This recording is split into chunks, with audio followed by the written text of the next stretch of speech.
It's been another unforgettable year on the ATP World Tour.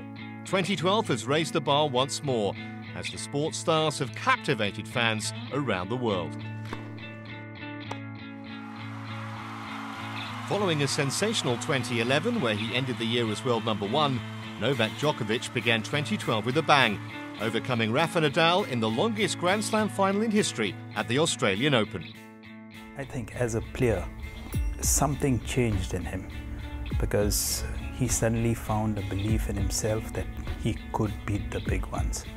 We finished at 1:30 a.m. 15,000 people stayed on the stadium. Everybody enjoyed it so much. I had incredible support of my close ones, and this is the best possible year of 2012 I can ask for. The start of the season also saw the emergence of a prodigious young talent. Winner in Chennai and San Jose, Canada's Milos Raonic was becoming a player to watch. And there's one or two players that have made a real move this season. Milos Raonic, for instance, huge serve. He's worked hard at trying to improve his movement around the baseline, big forehand. He's somebody that's moved up the rankings. I feel very proud of the things I've been doing. I feel proud of the work I'm putting in, and I'm happy with it, but at the same time, I'm not satisfied with the sense. I want to keep doing better and bigger things. With the season up and running, in March, all eyes turned to the first ATP World Tour Masters 1000 event of the season, the BNP Paribas Open in Indian Wells. And a certain Swiss master chose to stake his claim to being a major force this campaign. Roger Federer has become a four-time champion of the BNP Paribas Open. The second half of March Madness in the States saw the players flock to Miami for the Sony Open Tennis. And it was Djokovic who came out on top, defending his title.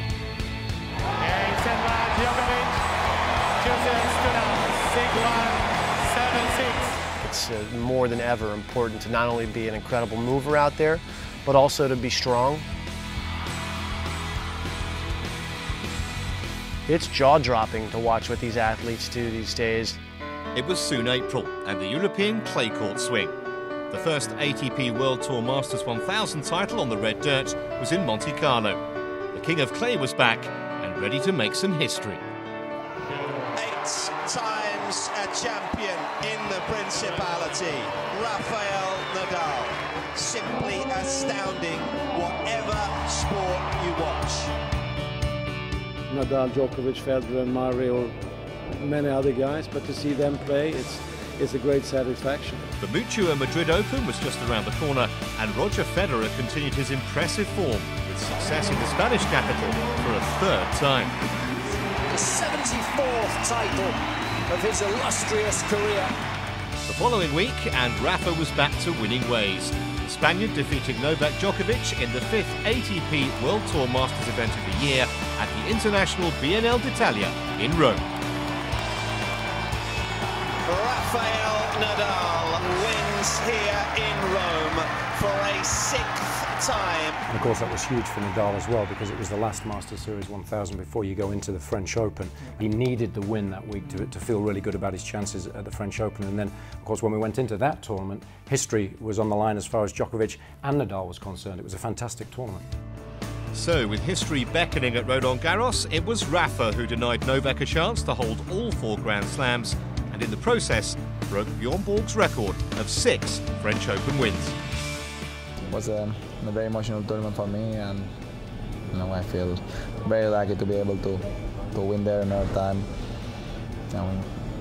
Improve the record of the great Bjorn is a really honor for me, and I just can say thanks to life for everything what it's given me. After all the drama on the clay, there was more to come on the grass, as there was a real story brewing with the former world number 2 on the comeback trail. Tommy Haas made the final on home soil at the Gary Weber Open in Halle and faced no less than Roger Federer. He's going to be going down as probably the greatest player of all time, and for me to have the chance to play him actually in the final for the first time in Halle and on grass, and me winning that match obviously meant the world to me, and was one of the biggest successes I had in my career. More history beckoned in the weeks that followed. There was a very big moment at the All England Club. The major story was the fact that Federer was able to win yet another Grand Slam title and get the #1 ranking back. It was obviously great to get to world #1 by winning Wimbledon was, I think, one of maybe the great achievements of my career, really, to get it back. Andy Murray had been the man to lose out against Roger, but the Scot was soon back in SW19 for the London 2012 Olympics at Wimbledon, and this time he triumphed on home soil. Huge blessing for him that the Olympics was so close off the back of Wimbledon. You know, didn't have a chance to get down on himself or have that hangover. Rebounded beautifully, and the quality of tennis he played was unbelievable. There was still plenty of tennis left on the ATP World Tour. We'll take a look back at the rest of a magical season later on in the show.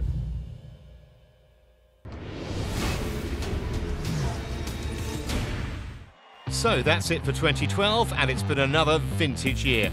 Next time on ATP World Tour Uncovered, presented by Rio, we'll be back with you every step of the way as rivalries resume and the action heats up.